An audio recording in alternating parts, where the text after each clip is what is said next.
ആം Aadmi party Ettumanoor നിയോജക മണ്ഡലം കമ്മിറ്റിയുടെ ആഭിമുഖ്യത്തിൽ കോട്ടയം ഗവൺമെന്റ് മെഡിക്കൽ കോളേജിന് മുമ്പിലേക്ക് പ്രകടനവും പ്രതിഷേധധർണയും നടത്തി.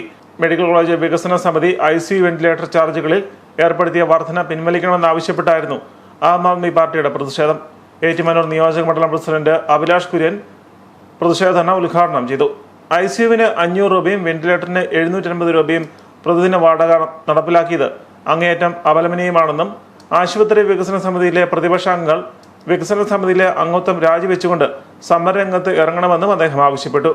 ആം ആദ്മി പാർട്ടി മുൻ ജില്ലാ കൺവീനർ അഡ്വക്കേറ്റ് ഉബൈദത്ത് മുഖ്യപ്രഭാഷണം നടത്തി. ജില്ലാ ട്രഷറർ സണ്ണി KC, നിയോജക മണ്ഡലം സെക്രട്ടറി സജി ഇരിപ്പുമല, ജില്ലാ കൗൺസിൽ അംഗം ചാക്കോ പയ്യനാടൻ, വനിതാ വിഭാഗം സംസ്ഥാന ജോയിന്റ് സെക്രട്ടറി ഫാത്തിമ, നിയോജക മണ്ഡലം ഭാരവാഹികളായ ജോയി ചാക്കോ മുട്ടത്തുപറമ്പിൽ, PJ Joseph, Thomas MV, Aam Aadmi Party പ്രചാരക സംഘം സെക്രട്ടറി ജോസഫ് സെബാസ്റ്റ്യൻ എന്നിവർ പ്രസംഗിച്ചു.